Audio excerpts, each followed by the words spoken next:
Bismillahirrahmanirrahim. Assalamu alaikum students. My name is Abdurrahman and I'm teaching you biology. Students, हम इस session में continue करने जा रहे हैं चैप्टर नंबर 15 का टॉपिक एक्सक्रीशन इन वर्टिब्रेट्स और फिर उसके बाद एक्सक्रीशन इन ह्यूमन का आगाज करेंगे. आज हम तो डिटेल्स बोर्ड पे देखते हैं. ऑलराइट, सबसे पहले नंबर पे स्टूडेंट्स, प्रीवियस सेशन में हम ये स्टडी करके आए कि what kind of excretory structures they are present in invertebrates, यानी कि बगैर रीढ़ की हड्डी वाले जानदारों में एक्सक्रीशन का अमल किस तरह से किया जाता है.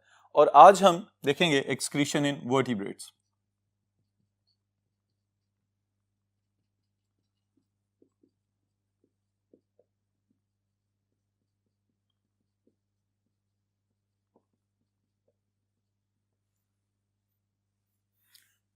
ऑलराइट, एक्सक्रीशन इन वर्टिब्रेट्स यानी वो जानदार जिनमें रीढ़ की हड्डी मौजूद है. अब स्टूडेंट्स, इसको हम एवोल्यूशनरी पर्सपेक्टिव से अगर देखें तो हमें पता चलता है कि हमारे पास जो कॉर्डेट्स अब दुनिया के ऊपर मौजूद हैं ये इवॉल्व हुए हैं फ्रॉम द इनवर्टिब्रेट्स जिनके पास रीढ़ की हड्डी मौजूद नहीं थी. तो यही चीज आपकी बुक में मेंशन की हुई है इन्होंने सीक्वेंस के एतबार से, और इसी में बिल्कुल छोटे छोटे से 2-3 पॉइंट्स में बना रहा हूं ताकि आप लोग इनको याद रख सकें. The first thing is about the ancestors. Alright, और कौन से एंसेस्टर्स? Invertebrate chordates. इनसे रिलेटेड जो बात आपने याद रखनी है, बस एक ही जुमला में यहां पे लिख रहा हूं. They have excretory structures that are segmentally arranged like earthworm. All right students, earthworm बुनियादी तौर पे तो इनवर्टिब्रेट है, इसमें रीढ़ की हड्डी मौजूद नहीं होती, लेकिन हमने इसके एक्सक्रीटरी स्ट्रक्चर्स में एक खास बात देखी थी. चूंकि इसमें मेटामेरिक सेगमेंटेशन होती है, बॉडी जो है मुख्तलिफ खानों में तकसीम हो चुकी हुई है, हर खाने के अंदर, हर सेगमेंट के अंदर अलहदा से एक्सक्रीटरी स्ट्रक्चर मौजूद था जिसको हमने क्या नाम दिया था? मेटानेफ्रीडिया. ऑलराइट, तो मेटानेफ्रीडिया का हर सेगमेंट में मौजूद होना, the same property has been exhibited by invertebrate chordate ancestors. फिर उसके बाद अगर हम सेकेंड फेज में चलें तो हमें स्टूडेंट्स यहां पे पता चल रहा है कि वो primitive chordates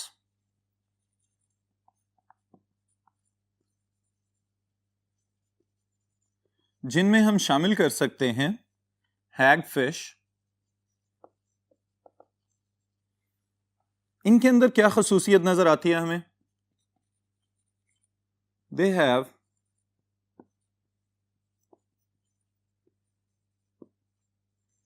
excretory structures that are known as kidneys with segmentally arranged tubules. Alright, अब इस पॉइंट से हमें क्या पता चलता है स्टूडेंट्स कि एवोल्यूशन अगले स्टेप पे आ चुकी हुई है. कि पहले क्या था कि हर सेगमेंट का अलहदा एक्सक्रीटरी स्ट्रक्चर मौजूद था, लेकिन इसके अंदर हमें यह नजर आ रहा है कि एक्सक्रीटरी स्ट्रक्चर तो एक ही है, यानी कि किडनीज, लेकिन उनके जो ट्यूब्यूल्स हैं they are extending into different segments. और anterior part of the hagfish वगैरह के अंदर हम इस चीज को देख सकते हैं. ऑलराइट, फिर उसके बाद हम बात करेंगे हायर वर्टिब्रेट्स की. ट्रू वर्टिब्रेट्स, इनके अंदर हमें क्या प्रॉपर्टी स्टूडेंट्स नजर आ रही है? They have developed kidneys. Alright, एक बात. फिर उसके बाद दूसरी चीज हम जो यहां पे मेंशन करेंगे, that is no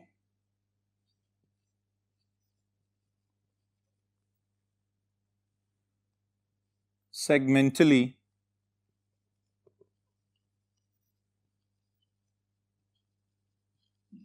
arranged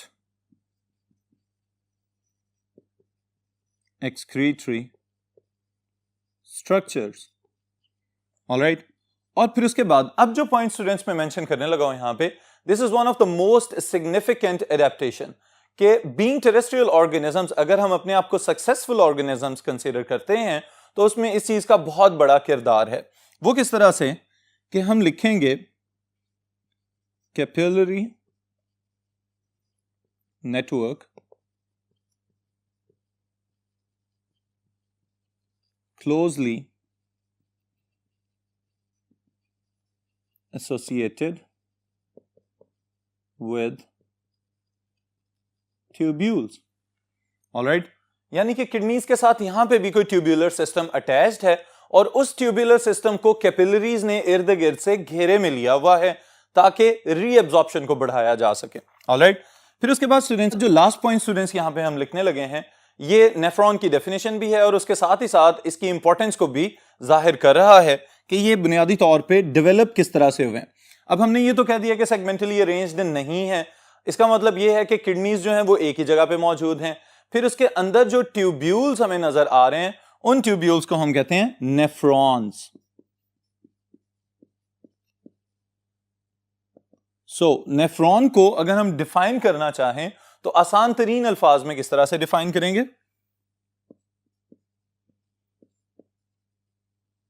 the functional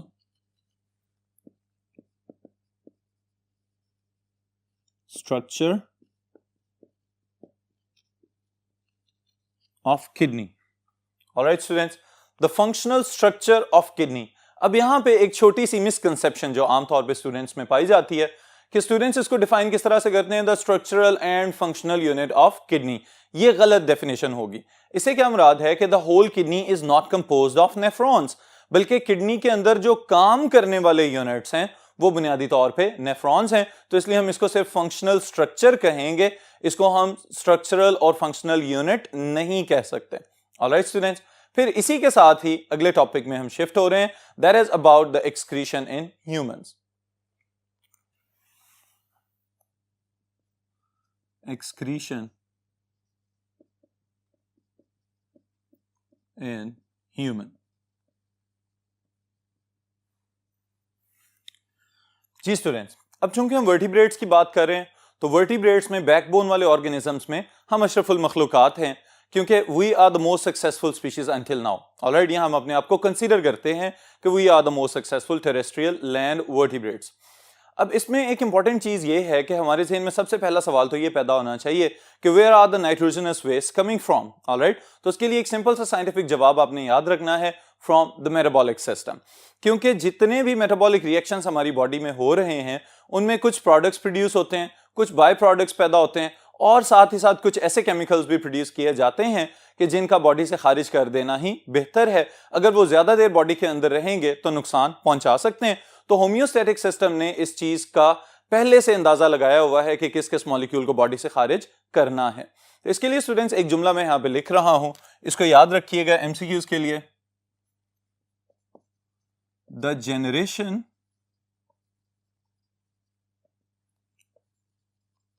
level or point of nitrogenous wastes is the metabolic system. Alright students, फिर इसके बाद कुछ एग्जांपल्स आपकी बुक में दी हुई हैं जिनको हमने एमसीक्यूज के लिए याद रखना है स्पेशली, और वो नाइट्रोजनस वेस्ट कहां से प्रोड्यूस होके आ रहे हैं हम इनके नाम और इनके सोर्सेज याद रखेंगे मल्टीपल चॉइस क्वेश्चन के लिए। सबसे पहली चीज जो यहां पे हम लिखेंगे students, that is urea. Alright, फिर उसके बाद uric acid, then is creatinine. Alright, फिर उसके बाद bilirubin and at the end generalize चीज हमने लिख दी टॉक्सिन्स। ऑलराइट, अब सवाल ये पैदा होता है कि ये सब नाइट्रोजनस वेस्ट कैसे प्रोड्यूस होते हैं या इनके सोर्सेज कौन है। तो स्टूडेंट्स सबसे पहले आप थोड़ा सा और पिछले कंसेप्ट में जाएं तो एक टर्म हम पढ़ के आ चुके हैं, डीएमिनेशन, द मैकेनिज्म और the process of removal of amine group from the amino acids. Alright, इसका मतलब ये है कि जितने भी आपके प्रोटीनेशियस कंपाउंड्स हैं, जब भी उनकी डीएमिनेशन होगी तो अमोनिया या इसी तरह के मिलते जुलते नाइट्रोजनस वेस्ट प्रोड्यूस होंगे। ऑलराइट, फिर जितने ज्यादा अमोनिया प्रोड्यूस हो रहा है इसका मतलब उतनी ज्यादा टॉक्सिसिटी है, तो later on it is converted into less toxic substances. Alright, अब इन मॉलिक्यूल्स के सोर्सेज कौन कौन से हैं ये भी हम लिख लेते हैं यहां पे। Urea, it is coming from breakdown of amino acids or amino acids. All right, uric acid simply हम कह सकते हैं breakdown of nucleic acid or metabolism of nucleic acids. All right, creatinine coming from breakdown of muscle creatine phosphate अगर आपको याद हो तो। All right, then bilirubin coming from breakdown of hemoglobin. All right, or simply we can say breakdown of red blood cells. फिर उसके बाद जो toxins की टर्म है ये एक जनरलाइज टर्म हमने यहाँ पे लिखी है स्टूडेंट्स। ऐसा भी पॉसिबल है कि बॉडी खुद से प्रोड्यूस करे कुछ जहरीले मादे, और ये भी पॉसिबल है कि जितना हम मसनूई खाना खा रहे हैं या जितने हम प्रिजर्वेटिव्स वगैरह इनटेक कर रहे हैं, ऐसी खुराक जो कैंड फॉर्म में आ रही है या जो प्रोसेस्ड मीट वगैरह हैं, उनके अंदर बहुत सारे इस तरह के केमिकल कंपाउंड्स मौजूद हैं कि जो बॉडी के अंदर टॉक्सिन्स की फॉर्म में एंटर होते हैं या हम उनको इंजेस्ट कर जाते हैं, वो हमारे लिए नुकसानदेह हैं। ऑलराइट, इसका मतलब यह है कि वो जिस तरह से इनटेक हो रहे हैं फौरी तौर पे मेटाबॉलिज्म में जाते हैं और उनको वहीं से खारिज करने के ऑर्डर्स दे दिए जाते हैं। तो इसके लिए स्टूडेंट्स हम दो पॉइंट्स लिख सकते हैं। The first one, produced with in the body, alright, और दूसरे नंबर पे हम ये भी लिख सकते हैं ingested as pesticides, the chemicals used to kill the pests. All right, नुकसानदेह चीजों को खत्म करने के लिए जो केमिकल स्प्रे किए जाते हैं on fruits, vegetables and crops, उनको हम बोलते हैं पेस्टिसाइड्स, और in the form of drugs. Alright, और इसके साथ ही साथ the dangerous part is food additives. Alright students, अब ये फूड एडिटिव्स वगैरह के लिए एक इदारा है इंटरनेशनली, वो डर्टी डजन के नाम से एक लिस्ट जारी कर चुका हुआ है कि वो वाले केमिकल्स जो हम आम रोजमर्रा खुराक में इस्तेमाल कर रहे हैं वो बुनियादी तौर पे हमारे लिए नुकसानदेह हैं, जिसमें मसनूई जायके, मसनूई खुशबू या इसी तरह ये जो आइसक्रीम्स वगैरह हैं उनको थिक करने के लिए मुख्तलिफ केमिकल्स इस्तेमाल किए जाते हैं जो हमारे लिए बहुत ज़्यादा नुकसानदेह हैं और हमारे मेटाबॉलिक सिस्टम को एक तो प्रेशराइज कर रहे होते हैं, दूसरे नंबर पे जो ये हमारा क्लियरिंग ऑर्गन जिसको हम लिवर कहते हैं, जिगर, इसके ऊपर बहुत ज़्यादा दबाव का बायस बनते हैं। तो इस वजह से students, fresh is better as compare to preserved और स्टोर्ड। ऑलराइट, ये बात याद रखिएगा और ख़ुद भी इस पर अमल करें, दूसरों को भी ज़रूर बताएं।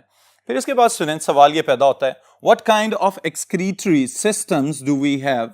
ऑलराइट, तो उसमें एक सिंपल सी बात यह है कि एक्सक्रीटरी सिस्टम तो हमारे पास एक ही है, but how many organs are associated with excretion, ये ज्यादा अच्छा सवाल बन सकता है। तो उसमें सबसे पहली बात जो हम शामिल कर रहे हैं वो ये है कि एक्सक्रीटरी ऑर्गन्स कौन कौन से हैं।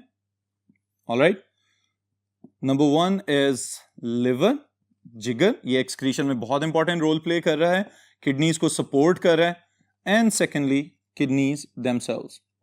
ऑलराइट, ये दो हमारे बुनियादी एक्सक्रीटरी ऑर्गन्स या एक्सक्रीटरी स्ट्रक्चर्स कहला सकते हैं, क्योंकि नाइट्रोजनस वेस्ट की प्रोडक्शन से लेके एक्सक्रीशन तक इन दोनों का की रोल है। ऑलराइट, फिर इसके साथ स्टूडेंट्स एक छोटी सी और बात भी हम शामिल करते हैं कि sometimes the skin is also considered as the excretory organ.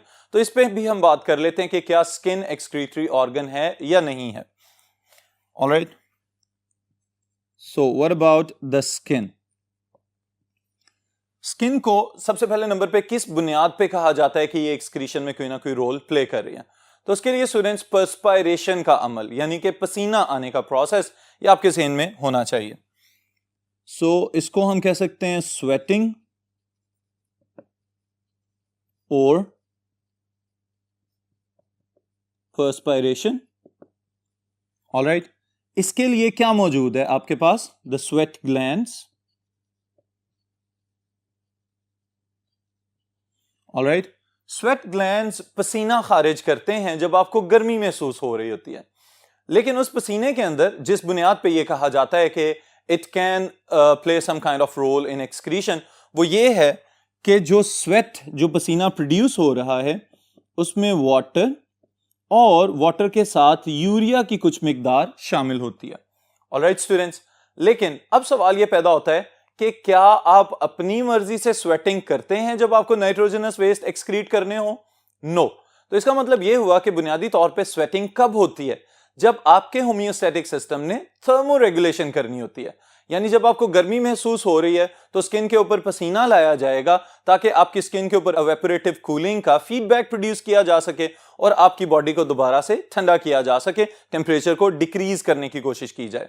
तो दैट्स व्हाई हम ये कहेंगे कि sweat glands in the skin, they are thermoregulatory structures instead of excretory structures. Alright, तो फिर यही पॉइंट मैं यहां पे लिख भी देता हूं कि it is performing thermoregulation instead of excretion. Alright, एक मसला तो हल हो गया। उसके साथ दूसरी चीज जो हमारे पास यहां पे आ रही है, there are the sebaceous glands. इसको भी स्टूडेंट्स मैं इसी के सामने लिख रहा हूं।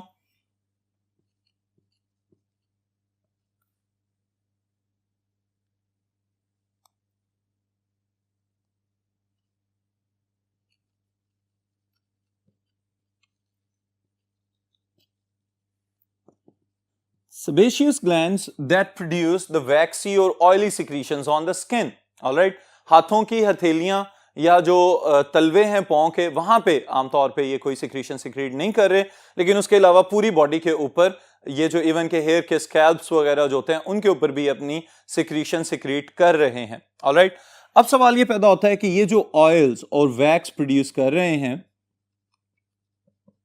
ऑन द स्किन, क्या ये एक्सक्रीशन में शुमार की जा सकती है? तो it is already know. Alright, तो इस वजह से हम कहेंगे कि ये क्यों प्रोड्यूस हो रहा है? It is just for the protection from the micro organisms.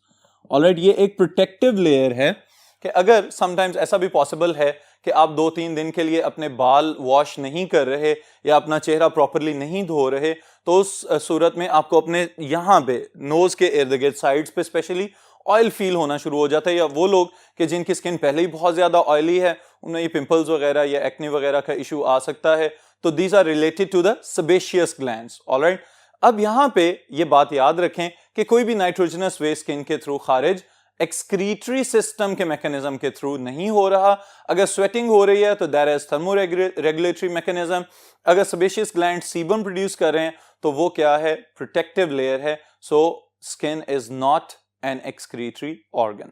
Alright students, फिर इसके बाद जो इंपॉर्टेंट चीज है, that is the role of liver as an excretory structure. तो इसको नेक्स्ट बोर्ड पे देख लेते हैं।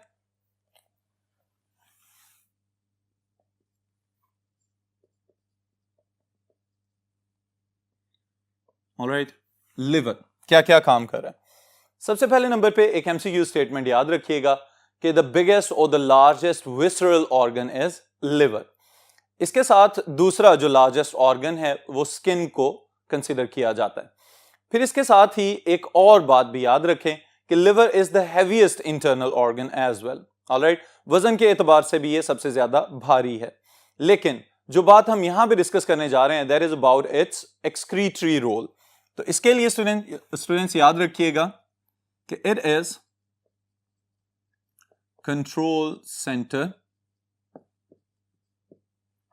of most of the metabolic reactions. Alright, और यहां पे ये क्या कर रहा है? Conversion of more toxic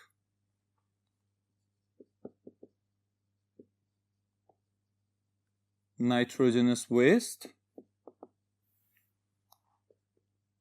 into less toxic nitrogenous waste. All right, that is ammonia to urea conversion. Alright, और इस प्रोसेस को हम कहते हैं यूरिया साइकिल। यहां से आपका इंपॉर्टेंट शॉर्ट क्वेश्चन भी और लॉन्ग क्वेश्चन भी स्टार्ट हो रहा है। यूरिया साइकिल शॉर्ट क्वेश्चन में भी पूछा जाता है स्टूडेंट्स, और लॉन्ग क्वेश्चन के तौर पे भी आ चुका है बोर्ड के एग्जाम्स में, तो इस वजह से इंपॉर्टेंट है आपके लिए। इसको पहले मैं समराइज करता हूं, फिर उसके बाद हम इसको वन बाय वन इसके जो स्टेप्स हैं उनको एक्सप्लेन करेंगे। अब यूरिया साइकिल में याद रखने वाली बात स्टूडेंट्स ये है कि ammonia is produced with in the liver cells. Alright, liver cells के अंदर जो यूरिया साइकिल का अमल चल रहा है, ये मैंने यहां पे लिख भी दिया है कि क्यों चल रहा है, कि अगर सेल्स अमोनिया प्रोड्यूस करेंगे तो अमोनिया ज्यादा टॉक्सिक है। बीइंग टेरेस्ट्रियल ऑर्गेनिजम्स, हम इतनी ज्यादा वाटर की अवेलेबिलिटी या अबंडेंस वाली जगह पे नहीं है कि हम 1 ग्राम अमोनिया को एक्सक्रीट करने के लिए 500 ml पानी जाया कर दें। तो इस वजह से ammonia should be converted into urea. एक तो ये बात। दूसरी ये है कि अमोनिया जितनी ज्यादा देर बॉडी में रहेगा उतना ज्यादा नुकसानदेह हो सकता है। तो इस वजह से अगर कुछ देर मजीद भी वाटर की अवेलेबिलिटी वाला इशू हो तो उस सूरत में ammonia should be converted into urea, ताकि ये कुछ देर स्टे करे और उसके बाद फिर अपनी मर्जी से हम इसको एक्सक्रीट कर दें। ऑलराइट स्टूडेंट्स, तो ये 2 पॉइंट्स हैं जिसकी वजह से ammonia it is always converted into urea. और कहां पे ये कन्वर्जन चल रही है? Inside the liver. अब इसके जो स्टेप्स हैं वो सुनते जाइएगा जरा। सबसे पहले मैं यहां पे लिख दूं कि सेल के अंदर जो यूरिया साइकिल चल रहा है इसको 2 फेजेस में मुकम्मल किया जाता है। इट्स कंप्लीटेड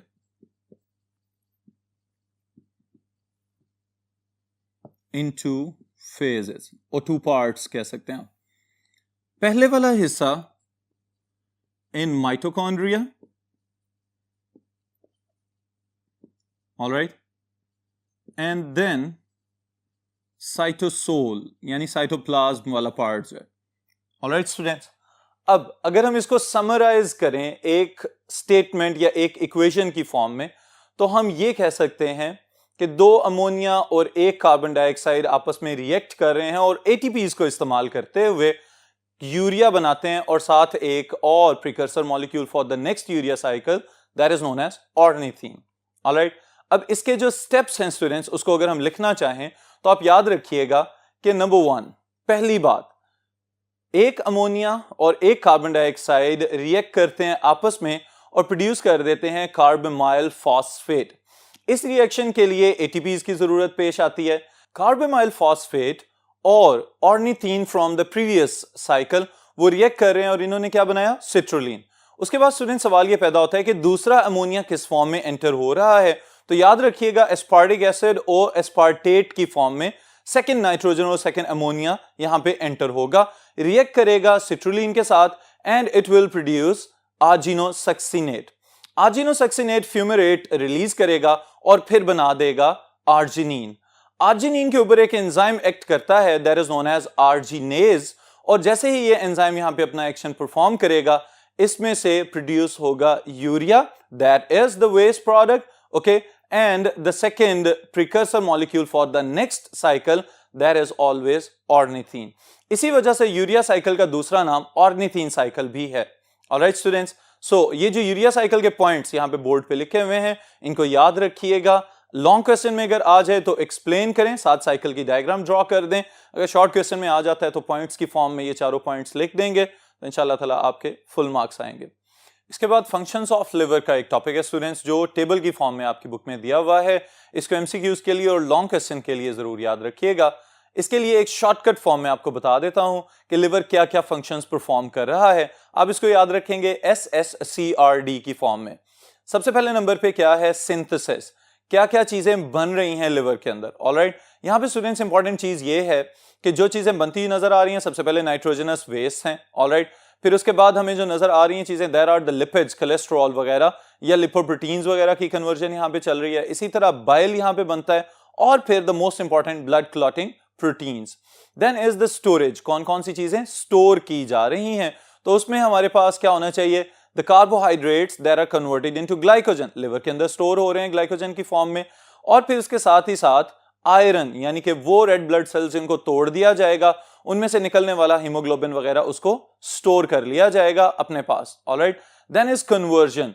कन्वर्जन में ये बात याद रखनी है आपने कि वो कार्बोहाइड्रेट्स यानी कि ग्लूकोज वगैरह या लैक्टिक एसिड वगैरह जिनको कन्वर्ट किया गया था टू द ग्लाइकोजन, जब जरूरत पेश आएगी तो the glycogen it will be again converted back to these monosaccharides और अवेलेबल शुगर्स। ऑलराइट स्टूडेंट्स, फिर उसके बाद रीसाइकलिंग। रीसाइकलिंग में यही इंपॉर्टेंट चीज है कि वो तमाम रिएक्शंस जो लिवर के अंदर हो रहे हैं, लिवर की ये जिम्मेदारी है कि उसमें से काम की चीजों को रख लिया जाए, लाइक हीमोग्लोबिन वगैरह। ऑलराइट, तो इनको रखा जाएगा और बाद में फिर जब जरूरत पेश आएगी तो इनको दोबारा से अवेलेबल बना दिया जाएगा for the other molecules. Alright, फिर उसके बाद स्टूडेंट्स जो आखिरी बात डिटॉक्सिफिकेशन वाली है, that is the most important part, specially हमारे करंट लाइफस्टाइल्स के अकॉर्डिंग, कि हम बहुत ज्यादा फास्ट फूड वगैरह या जंक फूड वगैरह खाना शुरू हो चुके हैं। इसके अंदर बहुत सी चीजें ऐसी शामिल हैं कि जिनको हम समझते हैं कि ये कोई रियल फ्रूट का टेस्ट आ रहा है, लेकिन याद रखिएगा ऐसा कुछ भी नहीं है। सब कुछ आर्टिफिशियल एसेंस ऑफ फ्लेवर्स वगैरह, एरोमा वगैरह का कमाल लगता है कि ये महंगे से महंगे ब्रांड्स वगैरह जो हैं वो भी आमतौर पे बहुत ही सस्ते किस्म के केमिकल्स इस्तेमाल करते हैं जो हमारे लिए मुज़िर सेहत हैं। फिर इसके साथ ही साथ कुछ ऐसी सब्जियां और फल हैं जिन पे जो पेस्टिसाइड्स वगैरह स्प्रे की जाती हैं वो इनके रेजिड्यूज की फॉर्म में, इनके पील्स में यानी छिलकों में रह जाते हैं। बहुत सी सब्जियां हैं जिनके पत्तों के अंदर ये इनकॉर्पोरेट हो जाते हैं। इस वजह से इनको अच्छी तरह से धो के और उसके बाद सब्जियां वगैरह जो हैं उनको बॉयल करके अगर बनाया जाए तो ज्यादा अच्छा रहता है। फिर समटाइम्स स्टूडेंट्स ऐसे केमिकल्स या ड्रग्स जो हम इनटेक तो कर रहे हैं लेकिन हमारी बॉडी को उनकी जरूरत नहीं है, they are also detoxified in liver.